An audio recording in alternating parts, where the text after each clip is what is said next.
Hello and welcome to Leagues Behind, the vodcast where we look back to tournaments that the Arena Gauntlet League has already run and try to shed some light on the mechanics of those tournaments, how we succeeded or could have done better in running them as a way of both looking back to the history of our beloved tournament series, but also as a chance to sort of plant seeds to future tournaments and protocols, the way things are run. I'm Chris York, the host of the vodcast, founder of AGL, and had the honor of being on the design team for Cons of Tarkir, but it was mostly, I believe, and again, you can correct me if I'm wrong, pushed forward by Johnny Mariani, my very special guest, and a guest that's so frequent that he's almost like a co-host now. So welcome, Johnny, and thank you for taking time to talk with me about the Cons of Tarkir. Hey, Chris. I think this league was probably towards the end of my tenure on the league committee, so we're running out of running out of leagues that I help with to talk about. Well, we'll find excuses to get you back on because you're a good guest and you've always got things to contribute that are surprising and insightful. There are things, I suppose, that we should maybe talk about that are of more contemporary interest before we get back into the Cons of Tarkir, which we will get to. Don't worry. But first of all, let me say congratulations on the success of your recent design triumph, the Set League, the Build-A-Set League. It seems to have gone down a treat. It's a little bit too soon to cover it on Leagues Behind, but we will have you back for that, certainly at some date. Any feelings about that? Just why we have you on here? Because I think the last time you did the media circuit, such as it is for the Arena Gauntlet League, you were looking at things before the tournament had run, and now that it's substantially concluded, except for the mega drafts, do you have anything you'd like to sort of say about the Build-A-Set League? Yeah, it went great. Went way better than I could have hoped. The set itself turned out great, and yeah, just like the whole process, right? Because this league was very much focused on the process of creating a set, and then once the league actually ran, it was straightforward vanilla league, but just really happy with how much people bought into the idea, how many different people contributed in their own ways, and yeah, the final product I think was great. You know, uh, the set itself, it's not a perfect set. It has its own flaws. Every set does. Mm. Um, but yeah, in the end, I think I feel it was a big success. A lot of other people felt that, and so just really happy with that. And again, I got a lot of credit for it, but really, we had over 100 people contribute to creating the set. So everyone deserves a nice pat on the back. Sure they do, but you're the conductor of the orchestra. Everyone's got their role to play with, their instruments tooting away and drumming and whatnot, but you put it all together, so yeah, I guess congrats to everyone, but especially you for treating us to such a symphony of flavors. But one thing that the Build-A-Set League and Cons of Tarkir League, Cons of Tarkir League share is that they are mono set leagues. And it seems to me like where Johnny's involved, the mono set concept isn't far behind. So let's get into the rules for Cons of Tarkir. Uh, and one of those was no offset packs. What I like to call a city in a bottle league design, in the sense that you just get the pure unadulterated set with nothing else. Before we go on to other tournament mechanics, can you tell me why you thought this was like so important for Cons of Tarkir to stand on its own? Yeah, so there's kind of two reasons for that. One is that Concert Tarkir is like by far the weakest set on Arena. Came out in 2014, which the next like full set, real set after that was Ixalan in 2017. Yep. Now Arena has Kaladesh remastered and Amonkhet remastered and Shadows over Innistrad remastered. But those were all remastered. They had cards downshifted. They had a bunch of the the crud called, to make it feel a little more modern, a little more up to date, a little more powerful. Yeah. But so Cons is really the only example of Wizards or the Arena team going back and saying, let's take an old set, we're taking the entire old set, every single card, we're not changing it at all. Yeah. And because of that, like it's there's power creep in Magic, and You don't say. Cons This is just controversial, like Johnny. Hold on now. yeah, it's just the worst that we have. And so if you introduce anything else, like it just is totally going to be overshadowed. And we've talked about this in other leagues of introducing like one set that's overpowered. War of the Spark in some leagues, and then it was March of the Machine, things like OTJ, where it's like, well, if we add this set into another sets league, that one power outlier Yeah. kind of dominates. Yeah. And It was the major factor in deciding to sort of take player choice out of the equation, because there would always be, sort of one or two dominant choices that, did sort of take it over. The famous example of that would be the March of Machine packs in Wilds of Eldraine League. People still moan about that, now. and We didn't know how so, but good we had it. Cons is the opposite of that. It's not like this like power outlier. It's like super strong. It's power outlier in how weak it is compared Right. to anything else. Right. And so it's just like if you said let's do Cons of Tarkir, but we'll put the most recent set of Ixalan and Kaladesh in it. Mm-hmm. It's going to make those sets look like the all-time greatest sets, ever in comparison. Right. So in a way, like what you're doing, it's a bit like a gardener, right? You have some sort of rare, delicate breed of flower, and you're just trying to keep the weeds from creeping in. And those You don't want the weeds, invasive. those weeds are really powerful, right? They're gonna just tear apart your garden. So yeah, I like the justification so much so that even though I didn't know if the set could really stand on its own, and I desperately wanted to put something in there to help it feel more vital. It probably But was the best choice. there's another reason though. Mm, Besides just like the power level, is also just the specific design of Cons. yeah, Because Cons, the main thing is morph, and morph. I don't know. First came out probably in 2002 or something. We're playing a 3 mana 2/2 was reasonable. yeah, good rate.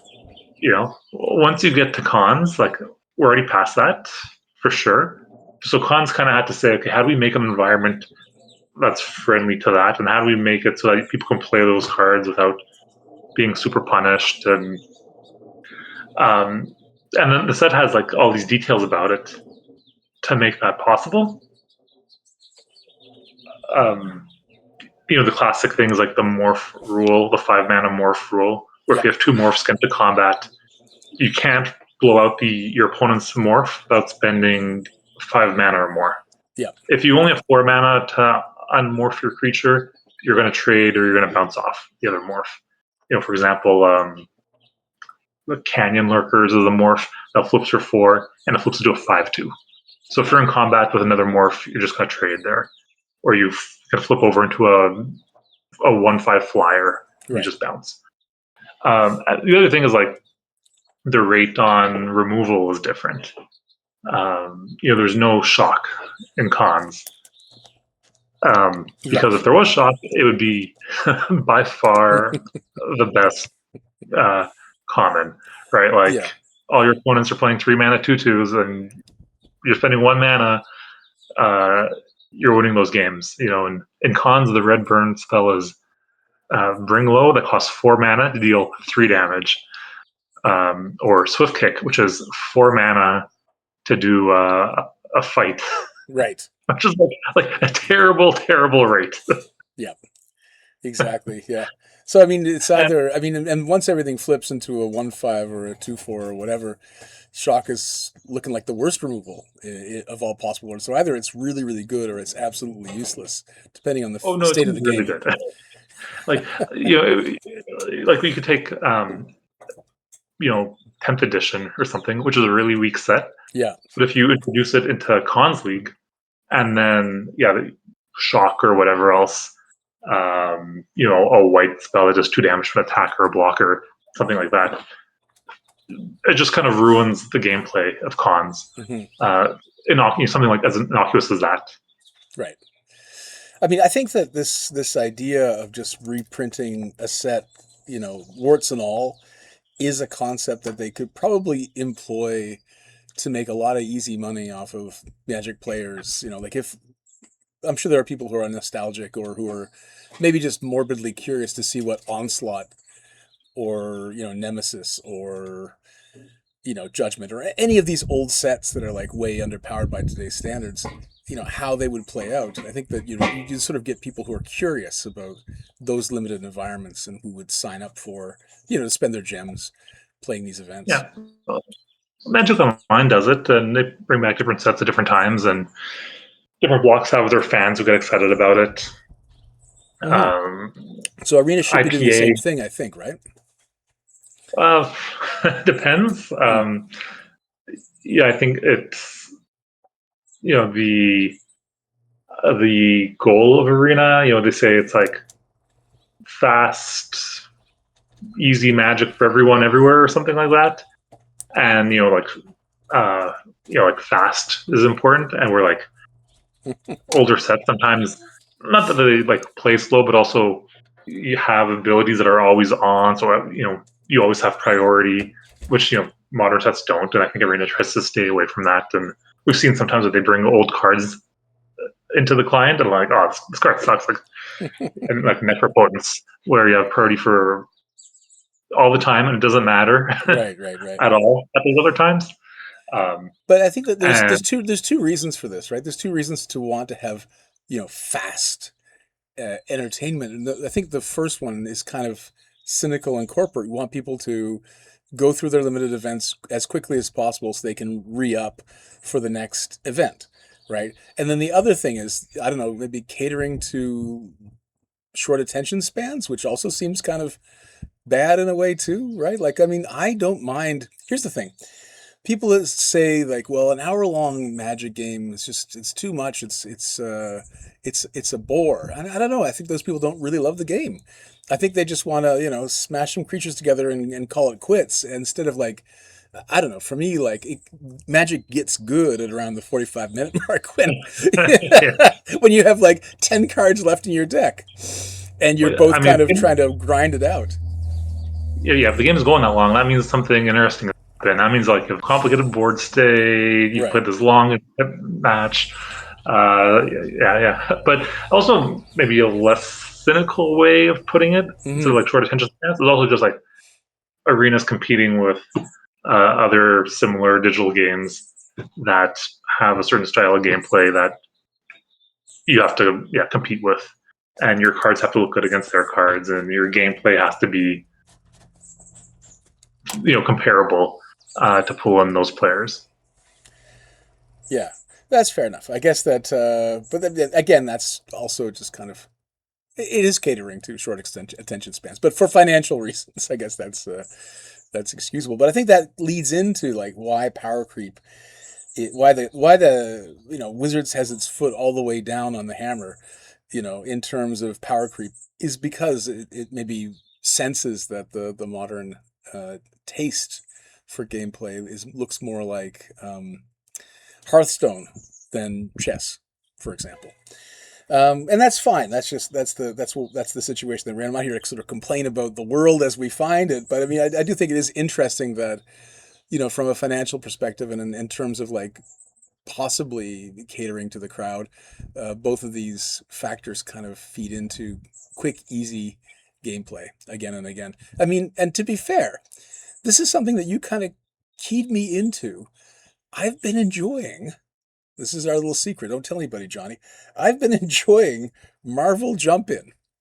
Yeah, me too. Holy shit! Yeah, And I there, like it more than that. I mean, there's a couple things that work about it. And again, look, I don't mind. I think there should be formats of Magic where you can play these quick, low, let's say, mental effort kind of melees. And then there should be a kind of version of the game where you can grind it out for an hour, and maybe you don't know who's going to win still. Yeah. Um, but there's something about it. Like I'm collecting a second set of cards, which I'm aiming for arena completeness. I'm one of these idiots. I want to get one of every card just so that if it comes up in a future event that we run, I'm ready. I'm ready to play. But also it is fun to open these new packs and to see what supplementary concepts they've explored in sort of fleshing out the Marvel world. And I've got to say the Marvel main set, pretty replayable and fun too. And the Jumpstart or Commander cards that they've added to the client, they just kind of add to that world, and you can see that there's been lots of an extraordinary amount of care given to getting characters and locations and events right in a way that they just didn't with Spider-Man, right? Uh, yeah, the effort in the Marvel Jumpstart remarkable. Like Mm-hmm. just the sheer number of cards Oh and the God, deck yeah. themes. And, yeah, a whole bunch of cards that are kind of created that are just like in a single deck. Um, so these cards are like really insignificant in the world of Magic, but like they were created because this character, I don't know, is partnered with this team at some point, and Yeah, it's the important Squadron that Supreme is there, like sort of B-list villains like Graviton. They're like, what? Yeah, so that's fun. But also, right, like it's what was I gonna say? Gosh, I think that we missed a trick, and this is something I tried to push the LC to do. I'm like, look, we got all these hundreds of new cards in the client that aren't even being played. We have to find some way to use these jumpstart cards, make supplementary packs for the league, again, like so many of my suggestions, shot down. But I think we missed a trick there, a trick that maybe you had hinted at. You might be sort of picking up on and using at some future time. yeah, thinking about a zombie league using primarily those cards. Yeah, that'd be awesome. I think that you have there's a groundswell of public support for your league design ideas at the moment, and they have all these unused cards. And certainly, I would make the time after I get eliminated early week 4 to join the zombie league that used these cards I've been collecting from Marvel Jumpstart. But now we're getting into leagues ahead, Johnny. Let's go Oh back. yeah, Let's take it all the way back to Cons of Tarkir. Let's concentrate here. sure. Focus, Johnny. Focus. All right. So take us through the rules of the league. So we talked a little bit about the monoset comeback packs, or I think we maybe still.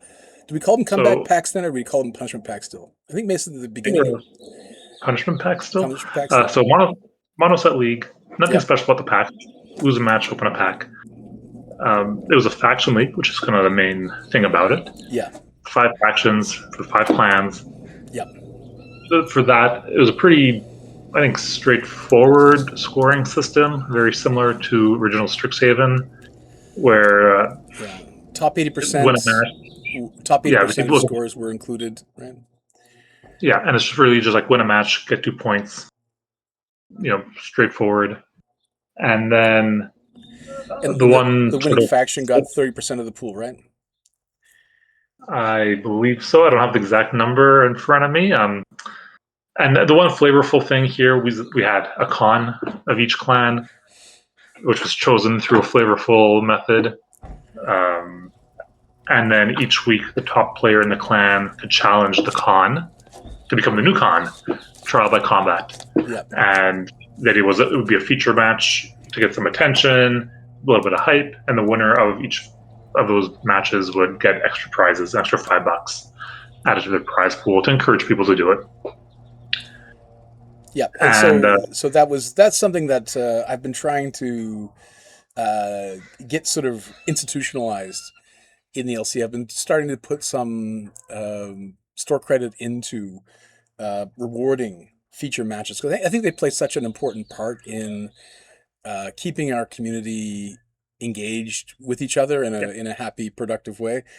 So this is again a little bit of leagues ahead. There'll be $5, just like in Cons League. There'll be $5 for each winner of the feature matches coming up in Marvel Superheroes League. So if you haven't signed up already, get a hold of Jack H, give him a direct message, and let's make the feature matches. Let's fill the queues for this league. Sorry. So going on. Yes, we had cons, and they were flavorful. So we had the five cons who were originally chosen, sort of based on their performance in the 2023 season, because Cons of Tarkir, I think, was the first tournament of 2024.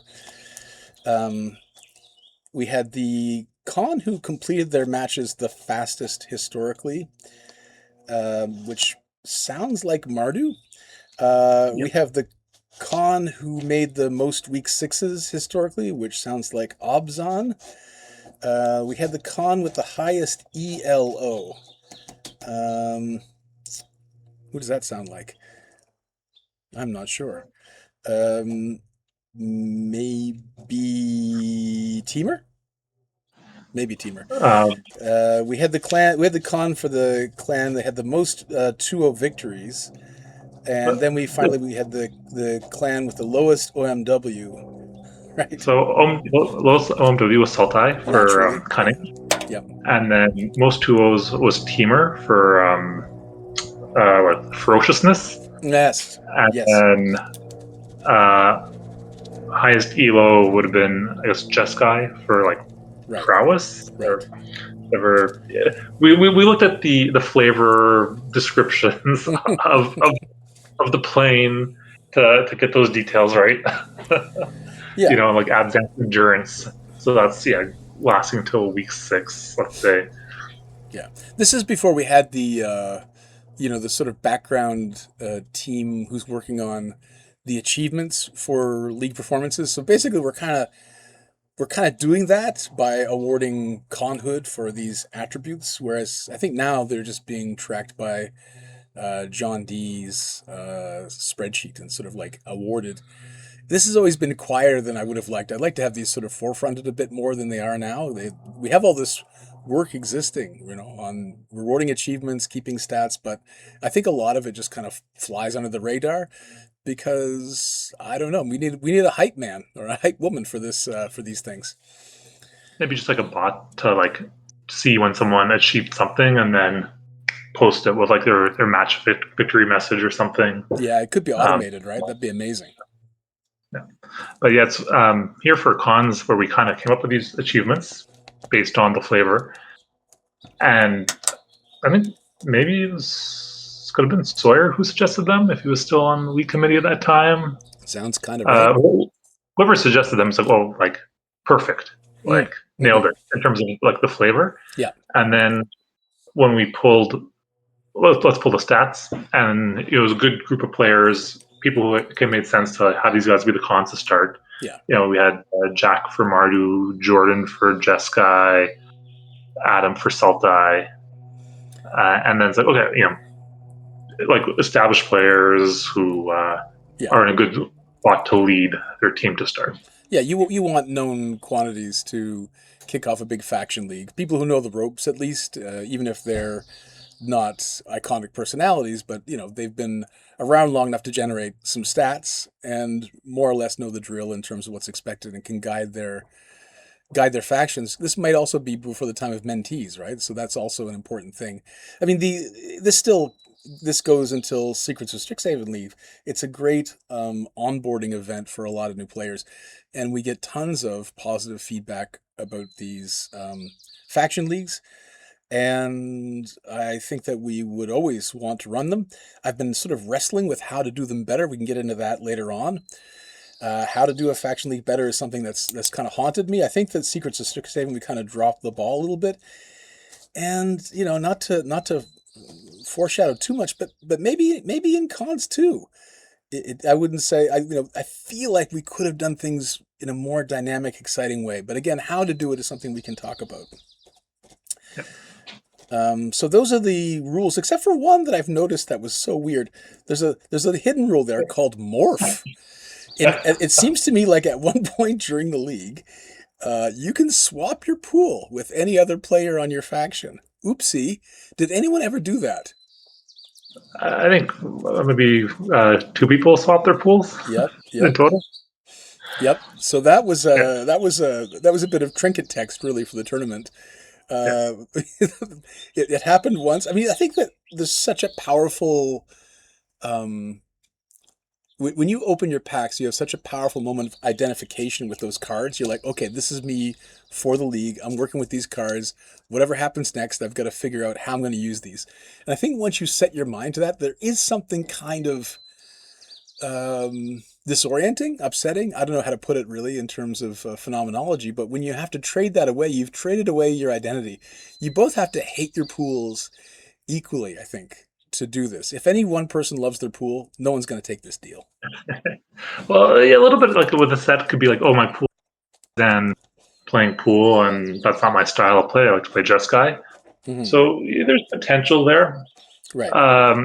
Yeah, this rule or really have morph. We're looking for something flavorful. Morph's a big mechanic of con. So how could we do something with that? Yeah. Uh, Especially in a mono set and league, right? We're looking for ways to sort of make the tournament itself juicier. yeah, and the problem with it is because it's like a team league. It feels like sometimes with team leagues, people get a little more competitive in unhealthy ways, and there's like just the risk of if we're too loose with how morph works, Yeah. people are going to abuse it, and they're going to figure out something that we never thought of, and it's going to kind of spoil things. Yeah. And so the rules on morph were made like pretty strict. You can only do it within a match range, and both players have to be at the same record or same number of losses, so that you can't do things of I played a bunch of matches with you know six extra packs in my pool, and now I'm swapping to someone else and giving them those extra packs Right. before they're supposed to get them, and they're going to have a way better record because their pool's been boosted, kind of thing. Mm-hmm. And it's just the type of thing like, look, there's 100 other really smart people looking at this, trying to help their team win. Someone's going to figure out something, whatever it is. So we got to be like really tight on how this works. But then the result is we're maybe too tight on it, and it just didn't come up. Yeah. Now, we don't know if we had been looser, maybe people still wouldn't have done it. Kind of like for what you're saying, like people just have an attachment to their pool, they don't want to get rid of it. Hard to find a trade that makes sense for both people. And yeah, Morph probably like one of our all-time failures for a league mechanic. But to be fair, it was an extra add-on, right? It wasn't the main mechanic for the league, and it was just there. Hey, this is a cool thing. Maybe somebody's going to try this, right? It was never meant to be the. I mean, the faction element was always going to carry the weight, and I think like con battles and the morph mechanic were kind of like decorations on the cake. They weren't the cake itself. And so I think it lived or died on how well the faction element played out. So to speak to that, do you have any experiences that you remember from this league that you want to share? Like, how did it feel playing in Cons of Tarkir? So I think the biggest thing, which cast a shadow on everything else, was the set itself, which some people, including me, think of it as like an all-time great limited set. And I think that's represented by how Wizards brought it to Arena, that they brought the set totally on its own, unmucked with. They skipped other blocks. Yeah. They're going backwards in time. They just skipped Battle for Zendikar. Like, we're just going to the cons, and then do Dragons of Tarkir, then do Fate Reforged. It was just like, here's cons on its own. Yeah. Which is really exciting. And it was like a bolt from the sky. I don't think there was a lot of lead up to the announcement, was there? It was just like, here's cons, folks. Yeah. But the problem is maybe the set didn't age that well. Maybe it didn't translate to Arena. Maybe, kind of what we're saying in terms of competing with other games and attention spans, it didn't hit for a lot of players. For a lot of players, were really disappointed with the set. Players who didn't play it before didn't appreciate it that much in general. And, the thing that makes con tick is morph and the bluffing element of that. Yeah. But bluffing in paper is so much different and so much better than bluffing on Arena. In Arena, like the bluffing game is all screwed up. Like it just doesn't translate. Yeah. And that's something where cons on Arena just wasn't as good as uh, it seems like it should have been, Right. or it wasn't as good as it was at the LGS in 2014. Right. Yeah. Yeah. Yeah. But I mean, it felt like a bit of a slog, for sure. And I think that it's fine to have sets that feel like a bit of a slog because again, so much power creep's happening and everything is like firing on all cylinders these days. So in a way, I don't know. It's nice to listen to slow tempo music sometimes, and it's nice to listen to death metal sometimes, right? Depending on what you're in the mood for. And I think that a lot of people weren't in the mood for this, and they expressed that And regarding the set. part of it also is that it's like a straight reprint set, and it was only on Arena, so there's no um, outside of like the rest of Magic wasn't hyped for it Hmm. kind of thing. Like if you're into Magic, you're hearing about Marvel superheroes everywhere. That's a new thing. Right. So cons didn't have any hype in the greater Magic world. It's a known set, so there wasn't the same discovery element. Right. Hey, there's new parts to figure out, Yep. and it's just like here it is. So you can play it if you like it. That's what we have, for the next month and a half until the next premiere set comes out. Yeah, And cynically again, right? Probably what they discovered is that we had to figure out Morph for Arena for, Murders at Karloff Manor. And once you figure Morph out, the rest of the set is already coded or super easy to code. And so it's more like, why not? And the fact that, I think there was just like one article on the mothership that announced this and not much else. As you say, there's zero fanfare for this. Just you're getting cons. Nobody asked for it in particular, but you're getting cons. so then, like the release was like pretty flat, and there just wasn't an energy around the set and excitement for the set. And I think that translated to the league Yeah, also. right. So now, kind of going back to the original question of How did it feel? the mechanics of the league, the team elements of the league. Well, once you have a set that people actually aren't that excited for, or that the excitement for the set wore off really quick, the league itself, everything else about the league ended up feeling a little more flat. And team wise, like I had nothing special to say about it. Right.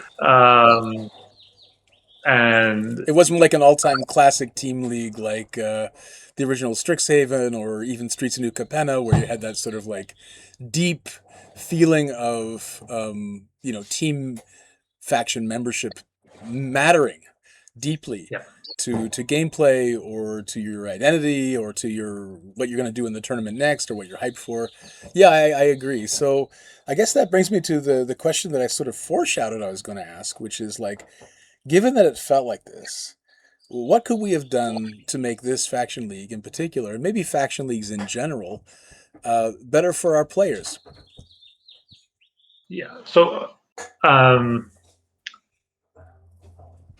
I think for this league, anything I think would end up feeling flat, just because the set itself sort of felt flat. So I mean, it's okay that we didn't blow, a top-notch idea on it. That we lost the morph mechanic to it. Okay, that's fine. uh, I think we see later leagues kind of adding a bit more juice to the team element. Um, Tarkir Dragonstorm, for example, had the Con 8 games Right. that got people motivated and working together and other things to do, on behalf of your team. Uh, Whereas Secrets of you know, Strixhaven was a bit thin on that, right? It was like it was a Miller Lite version of that. yeah. So then, And I think the difference there is then, I think because like Dragonstorm maybe felt like going too far, so it seems like Secrets like, oh, let's take a step back, and then where's the perfect medium? Who knows? And because I think with cons, definitely at the end is like the original Strixhaven was such a great league. It was the first faction league, and it's like this is great. We have to do this again, and so we did it again with SNC, and we did it again here, and we've done it a few times, but every time there's always something missing or something that's not quite right, and there's just like there isn't a perfect way to do it. Right. Yeah, there's different ways You're to do it, and we've tried a few different ways to do it. But I think like we just have to give people more things to do, right? I think that's the thing. Like as a group, people like to have a sort of sense of shared purpose, and I think that really helps. There's part of it we just have to accept. This is going to faction leagues are going to be in some sense substandard, right? In just strategically substandard, but we have to accept them as part of important like community formation, new player onboarding, all this stuff, right? That's crucial to the success of the tournament series. At the same time, I do think like there's ways that we can help out, that we can bolster that. Um, Con 8 games were great for that. Maybe some people got a little overinvested, a little hot and testy about parts of those, and to the point where like we don't want people to tear each other apart for the glory of their factions for real, right? We just want people to have fun doing their thing and not we want them to identify, but not too much. Okay, let me tell you a little side story here about finding the golden mean. So I was working in Dubai, and I remember that the manager of the academic unit that I was part of, I think that there was a sense that it was very top down style of management there, and that people would look weird normally in their group photoshops. And so she said to us at that time, she's like, "Smile, but not too much smile." I was like, okay, so you want to have the appearance of people who are happy but at ease. You don't want a rictus Joker grin on everybody to the point where like these people are just unhinged or terrified. But you don't want people just looking flat faced like this is the worst place to work in the world. But the fact like that you're sort of micromanaged to the point where you're told to smile but not too much smile sort of it always makes me laugh looking back on it. And maybe it's the same kind of problem with the faction mechanics, right? Identify, but not too much identify with your faction. Where do you find that? Golden mean, that happy in between state where people are having fun, they're getting along with their teammates, and maybe having a bit of fun at the expense of the other teams, but not accusing them of being like bad characters or having ulterior motives or whatever. Uh, yeah, it's tough. It's tough. I mean, I think people like Adam and we tend to sort of say, well, and this is maybe the one sort of point of overlap I have with Adam in terms of design is like, I do think it's probably better to have a bit more heat and a bit more juice than to have not enough, right? It's better to have the leagues that we remember and look back on and say, man, people got hot and testy during that one, rather than like, people felt nothing, right? yeah. About, Well, about, about that. for cons, we both are surprised. Oh yeah, this league has had teams and morph, and like kind of forgot about all these rules about it because it was a little bit unremarkable. So yeah, Yeah. definitely, I agree there that better to have a bit more heat. And yeah, one thing about this league, it was the con matches Mm. that kind of missed because I think we took a very like flavor approach to it of the trial by combat challenging within your con with your clan to become the con, Mm. which kind of sounds cool, and you get these feature matches out of it. But then it was a little weird of people like, well, if I'm in that clan, who do I root for? Like I like both these guys; they're both on my team, Right. and people saying, "Well, I can challenge for the for the conship, but I don't want to. I don't want to beat my teammate." Right. And people were like a little unwilling to engage with it, and when they did, it felt weird. And one thing for sure that maybe could have been done better is, you know, have people rooting for their team against the other teams and have Mm-hmm. a little infighting thing. Right. And the problem is we had that in original Strixhaven, where we had the champions Yep. who were like playing each week. The top player in each school, each college played, the other top players. Then they felt like they're getting punished because they have to play the other best players in the league. Yep. And so in cons, there's like, hey, it's optional if you want to challenge your con. Um, Yeah, again, trying to correct for the past, but yeah. then not quite ending up with something that made for a great faction league. Yeah, that's really insightful, Johnny. I remember a lot of people sidling away from their con challenges, but at the same time, you need something like this. We didn't want to just copy the champions mechanic, as you pointed out, because it was contentious. It did sort of like it was a feel bad for being out in front, and this was a feel bad because you're playing people from your own faction. So I think we need to think more about the rules and maybe the prizing and how we could use those as, incentives for making those kinds of confrontations desirable rather than undesirable. And, I think that, the concern for fun is perhaps more important sometimes than the concern for absolute fairness. So this is going back now to Dubai, where we ran the tournament from the original Khans of Tarkir tournament. We ran from Battle Zone in Dubai. And we had 40 players in person taking part in this league, which by modern standards doesn't sound like a lot, but you get 40 people in a card shop, right? And that's 8 per team. And it got fiery. It got exciting. And there we didn't care about fairness. We just cared about excitement. So I think we did something like the con challenges there. And when the con won, they got to open packs, and then they just distributed the contents of those packs however they wanted. Once we registered the contents, they could give them however they wanted to their clanmates.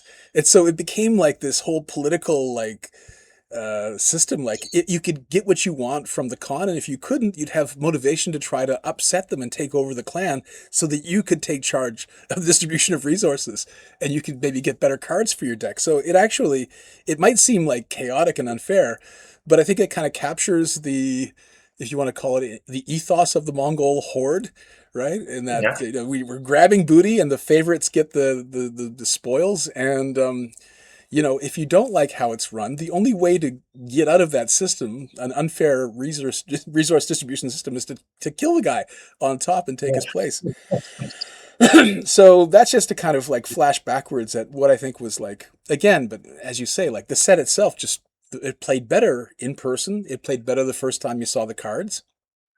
There still was that sense of excitement that you wanted to engage with this fresh new plane and these brand new cards out of the pack. And so I think that adds a lot to it, to the point that, even though we could do something like your build a set league every single league now, we have the technology for it. We still do largely move in lockstep with the release schedule of Wizards of the Coast because, as you know, everyone likes to play with new cards, and that's not a bad thing. That's a good thing. Um, but then again, we have to find out, like, if Wizards, for example, again drops the Onslaught set on the client, we have to figure out. I mean, there's two things to figure out here. One is how to make a better faction league, which we've discussed a bit, and then the second thing is how do we make old sets sing if and when they're released on the client? How do we jazz them up?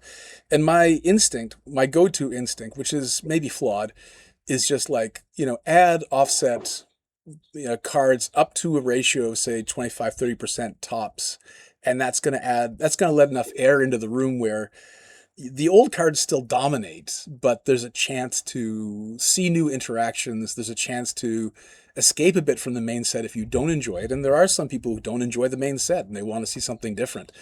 And I think that to allow that to happen in all but the most extreme cases, like you say, Khans of Tarkir, right, is this sort of it's a very delicate ecosystem of cards that needs to be controlled in order to operate. I think that's the exception rather than the rule. And even where it's the rule, we saw that if we indulge the sort of monoset urge, maybe it's worse than if we had let in at least a little bit. If we had the custom pack slot option and we could let like one card in each pack be something different, that probably wouldn't have been overall too upsetting. I don't think. Maybe if it was like curated. You're like, okay, what's the worst card in every other? We'll let that go into cons. Right. Um, but yeah, I think the situation of cons have been different. Like, let's say Wizards had been going back set by set and did Oath of the Gatewatch, and then did Battle for Zendikar, and Yeah. did Dragon's Tarkir, and then did Fear Forge. Once you get to cons, you can say, okay, maybe those other four sets, that came right before it could fit. But the problem really just was that everything else is at least 3 years newer than cons. Right. Um, but I think maybe a more appropriate solution could just be make this one a 3 week league in terms of it'll last. It'll have the initial excitement in week one. Week two will be okay, and then three, okay, we're wrapping it up. Because definitely, 6 weeks was too long for it. And I think any card pool it could hold up for 3 weeks. I hope. Um, like build a set. It's like would not have wanted to do that for 6 weeks. 3 weeks felt perfect for it. It was gone. When, when we done, It was there and gone before anyone got too concerned about the finicky balancing details or got sick of the card pool or anything like that. People were still hungry for it when Marvel Superheroes got released. So yeah, I mean, it didn't overstay its welcome for sure. In the same way that we, I think, mutually sensed that Khans of Tarkir did. yeah, and same with like other flashback leagues. We did flashback Eldraine. Same thing. We just did 3 weeks. That was good. Ixalan remastered 3 weeks. That was good. Um, I think cons too is like a little bit of. It was released, I guess, in November, and so I had November and all of December, and it's like it fit the Wizards' release schedule with like 6 weeks perfectly. So I was like, may as well do 6 weeks. So we have 6 weeks because otherwise Yeah, we'd have to come up with another 3 week league right after, and then yeah, well, let's just do this one. yeah. Um, Product fatigue is real on the consumer side, but league fatigue, league design fatigue is a real thing on the LC side. And I think the fact like this is happening, during the holidays, maybe makes it well. We could use a little time off too, and yeah, it's fine to have this run into 6 weeks because faction leagues are important. We've never run a 3 week faction league. People normally want to ride the whole roller coaster. They don't want to just get off halfway through. Uh, so yeah, I can defend this being a 6 week league, I think, but maybe in the future, like if we had some other competing idea or some set that was coming out imminently, I could see running it as a 3 weeker, especially if it was like something really obscure. Like let's say, for example, we got Homelands sure, released yeah, on Arena. That's not going to hold. No one, I think, no one sane is going to say, let's make a 6 week no, league out of please no. Homelands. Yeah, that'll be like an April Fool's joke on Arena, and okay, fine, we'll play along, but we're not going into May with this. You know, Yeah, April first, an April Fool's joke that lasts 6 weeks. Yeah. yeah, stop Uh, being funny. we're not that hungry for content anymore on Arena. We're eating pretty well. In fact, we're getting more cards than we can use, as we've already pointed out. So maybe that solves the old set problem. It's just kind of like shorten it up. Maybe add something a little bit different, even if, as you say, they're curated so as to not overpower the main set. Just looking at different cards can somehow, I think, give you the hope that there's like, I can do something a little different here. I don't need to just like outlast and keep adding a +1/+1 counter to my creature and then pass the turn. Right? There's something else I can do. That might have been exciting, especially now that we have Murs at Karloff Manor. We have other sets with Morph on legal on the client, so maybe there's a chance for combinations along those lines. Um, but how to improve the faction league is something that'll probably maybe this is we don't have to solve it today. I don't think it is possible to solve it today, but maybe we're one step closer in just thinking about using the prizing or using the rule sets to better encourage group participation in a positive way without it sort of overwhelming everything else or becoming too complicated. I think that in some senses, right, like maybe the original Strixhaven, for example, we went maybe a little overboard with the complexity. We gave maybe teams almost a little bit too much to do it, even though I had people have very strong memories of that. Like that was a league I think that asked a lot of you, right? In terms of like what will you do for your college? And yeah, so again, it's just a matter of finding that perfect balance. It also depends on who's it for, and team leagues, overwhelmingly serve newer players, Mm, and so my perception of them, your perception of them is going to be a lot different. Like we're already very deep in the community and have a lot of connections with people, but yeah, it's kind of like invaluable. Even if it's like the most vanilla team league, it's still invaluable for newer players, and we see that in the feedback every team league. There's people who say like, "Wow, that was amazing. Let's do right, this all the time. right, Let's make this evergreen. I appreciate it so much. Got so much out of it." right. Um, Yeah, and I mean, I think that that's true. It mostly is for the newer players, but in order for the older players to play in those tournaments and to be there for the newer players, right, to give them the other side of the onboarding experience, I think that we need to make the rules appeal to the veteran invested community members as well. And I think for them, we owe them rule sets that really motivate their engagement. And again, I don't want to bootstrap everything to prizing, and that's some form of motivation. But also just to kind of like maybe think a little more carefully about potential feel bads. Like, yeah, I mean, if your rules disincentivize playing your own teammates, don't make that the basis for the feature matches. Maybe, right? That's looking back. You can kind of like, if someone could just say that to us, 2 years ago, we might slap our foreheads and say, well, yes, of course. We maybe we don't want the bads of champion matches, but this also seems a little bit, right? Um, yeah, I think we're trying to. It depends, like what your goals are trying to achieve. If you get it, there's a reason for it, obviously, mhm, but maybe missed an important aspect in it. right. Well, Johnny, I think that's pretty much all that I have to say about Cons of Tarkir League. Looking back on, I think we covered a lot of other positive ground. Do you have any final thoughts on the set or on the league?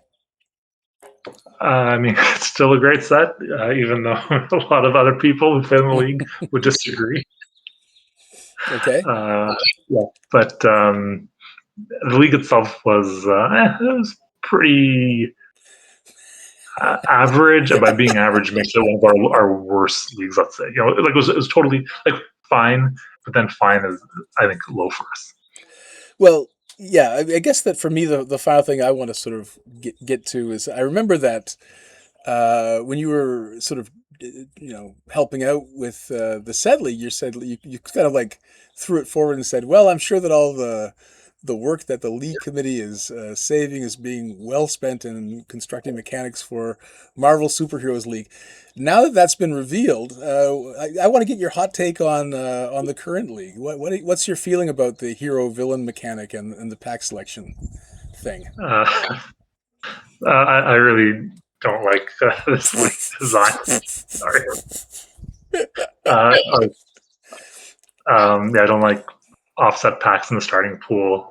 I don't like having half my packs, half my comeback packs be offset.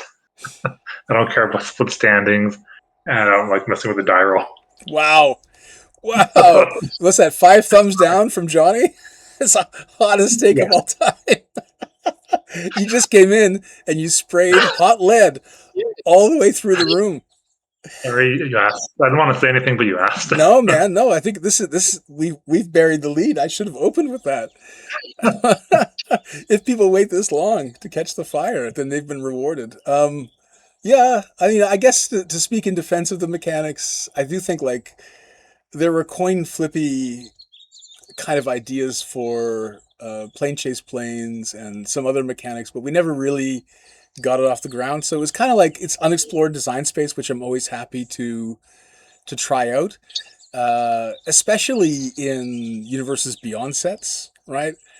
And I don't know. We did Spider-Man earlier in the 2025 season. There was a hero villain thing going on there, and I think that the offset pack choice kind of plays a little bit in the Outlaws of Thunder Junction sort of market concept, or what was it, Duskborn? where you selected offset packs at a sort of cost Yeah. to your. So I don't know. I think that what's happening. I don't hate it as much as you. In fact, like I've kind of been having a bit more fun with it than I thought I would. In the fact that this is kind of like a chance to do the Spider-Man set again, but right, where you get to use the correct skins on the cards and have the cards actually work with other cards from the same universe. And I've just tanked my score. I've gone full villain, and I'm getting my teeth kicked in, but I'm having fun doing it. So I don't know. For me, this is like the set's strong enough that I'm enjoying playing it still very, very much. And it's for what it is, hot off the heels of, a faction league which engaged a lot of members in the community productively. Um, Not my favorite faction league by a long shot, but still like functionally good for a lot of people. And your build a set league, which to me was like, a home run. Um, this feels like a break, something different, like more reflective space, I suppose. I don't know. I mean, again, I'm trying to speak in defense of it. I don't think I can understand how it doesn't hit your criteria for success, but maybe it satisfies a different segment of the player base. I hope so. We'll be awaiting your feedback in 4 weeks with great interest. Oh, sorry, 5 weeks. You're going to make week 6. It's all good. We'll see.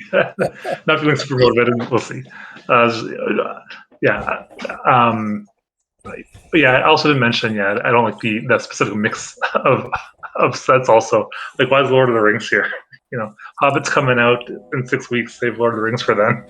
Right? Don't put it in Marvel set. Yeah, I think the sense was like, hey, we're in Universes Beyond. Let's use the Universes Beyond packs wherever we can theoretically justify them. Maybe like that's like Doctor Strange territory, right? You're like, oh, you're a sorcerer, multiverse of madness. I'll leave the flavor discussion to the others who are more qualified to do so. But there was a logic there. There was a rationale. Whether you can think of better packs, I go to league crafting. Get in there, start adding people on the LC, and say, hey, why didn't you choose these particular packs? And I think that's gonna start a good discussion, a productive discussion. But we've probably, Uh, huh? we can stop there.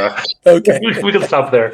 Okay, that probably brings an end to our discussion then. Thanks a lot, Johnny, for coming on, talking about Cons of Tarkir and all and sundry. Thanks for your time, man. Always a joy. Cheers. Okay, bye for now. Again, I'm outside, so I've got to pause while I search for the stop button. This is always the exciting part of my outside recordings. And I think